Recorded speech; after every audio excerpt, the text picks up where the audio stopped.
What's up, everyone? Welcome to today's video. Welcome to the Video Game Fight School channel. Thank you very much for tuning in. So this video was one of those videos that I probably didn't necessarily want to make until I got enough occurrence of this one phenomenon, which is players that are actually getting into and playing Gotham Knights seem to be enjoying it for the most part, especially after the sale that went on this Black Friday period and so on and so forth.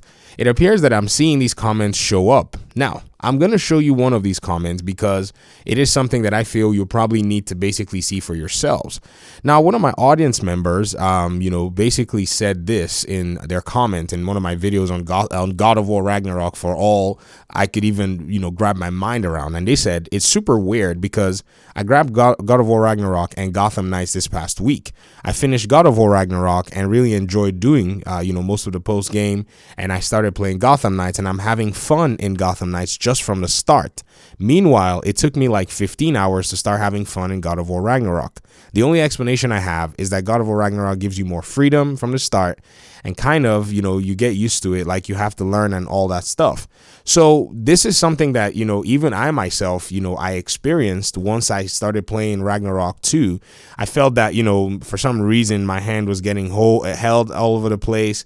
I thought, the game was not necessarily flowing, but then eventually there were parts in God of War Ragnarok that I eventually started to kind of get that God of War feel. Like it was like, yeah, here we go. That kind of a jolt that you probably need in some video games.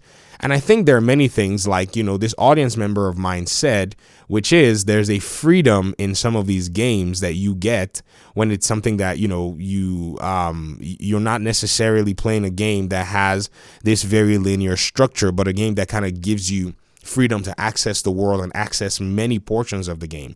Gotham Knights gives you that in a sense. Another comment here from another audience member of mine basically just said, I just finished the game yesterday, pretty much fully co-op playthrough, and honestly, I really enjoyed the game. The 30 FPS on PS5 didn't really bother me much, and I got used to it. Only the frame drops bothered me.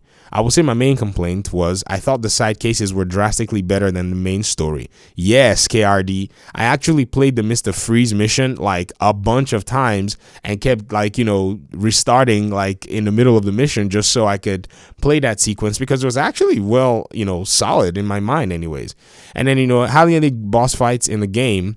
And the only one I really enjoyed was the second to the last boss. Just thought the side content felt more well done compared to the main story. You're not alone. You said, I don't know if I'm alone in that opinion. Clayface was my favorite part of the game. In fact, what's crazy is one of my audience members said that Clayface has gotten them to almost quit the game. So this is something that must also be taken into account as well.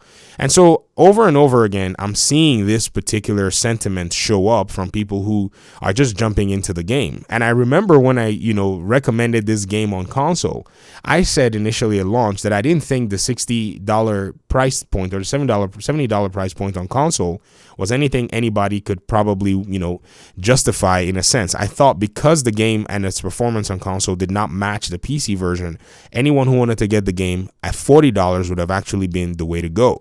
Well, behold, during the holiday season, they dropped it to about $41 across both PlayStation and Xbox. And I thought, yes, this is definitely it. And my suspicions were correct.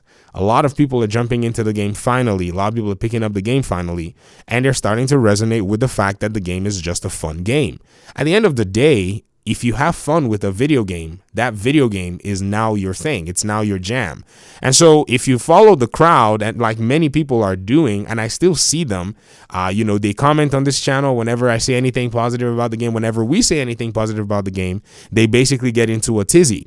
That's basically your opinion. If you don't like, the game, you can pretty much just walk on and go play something else. I even watch other content creators' videos and I still see these same people with the same username and profile picture hounding other creators and other people commenting on those creators' pages talking about the game. It's very weird. I think it's a strange obsession that these folk have with the game that they cannot just let the darn thing go. You see, this is the challenge that we have in, gaming today. And I strongly believe that, you know, at the end of the day, it's something that we really have to call out, because if we don't call it out, you know, people are just going to go ahead and start running crazy like, you know, they are entitled to some, you know, thing out there. No one owes you anything. Gotham Knights is the game that the developers thought they could make and did make. This is the game that they made in their ability. They don't owe you a game that you probably wanted.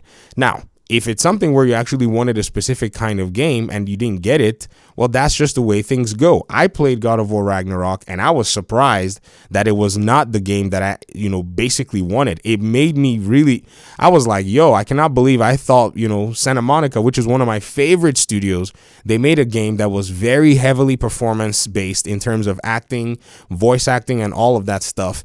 And I barely got to engage with the game mechanics. I barely got to engage with things like the open world. Yet I'm playing this game that looks like it was made on a very measly budget, a game that was made after double cancellations of video games, a game that was made with the studio that basically, if you look at the LinkedIn of the majority of the creative direction, many of them joined the studio really close to the, you know, I would say close in video game world anyways, to the completion of the game's development cycle. And for them to have pulled this off, to me, I think is very commendable. Whereas there are studios that have huge budgets and now their games feel like things that are actually, you know, made and reminiscent to just user testing. Like, you know, you could tell God of War Ragnarok is a very user tester, you know, heavy game. You know, can you solve this puzzle in like, you know, 20 seconds? And if not, sorry, did I say 20? Can you solve this puzzle in 2 seconds? They don't want you to even feel any frustration. Yet, games like Sekiro, I can't even get past that stupid serpent. I think I finally got past it. And that's like in the early part of the game. I remember telling my wife, like, this From Software, they don't care. They want you to feel the weight of the open world, the weight of the story, and the weight of the game. And to me, I just think that that is a better, you know, and a more compelling way to design a video game. Maybe I tapped into the old school mentality, but hey, for those of you that are old school gamers, wasn't this the way games used to be? Did I not see you guys say that, you know, back in the day, if you got stuck in a game when you didn't have the internet, you were just stuck, or you had to call Nintendo on some kind of a, you know, Nintendo helpline or something. I've heard these stories and man, they are nightmarish. A lot of people that are playing games today probably might not be able to play the games from back in the day because there were just not a lot of those resources that could actually, you know, help you to make it through these games. At least today we have the internet. But suffice it to say, the Gotham Knights, you know, community might eventually start to see that the new people that are coming in are going to be enjoying the game. There are people all over the place. I've been trying to play Heroic Assault solo, but I leave my connection open and I just find people just hop in and join. And it's a fun experience. In fact, at first I was thinking I was going to have a tedious experience with it.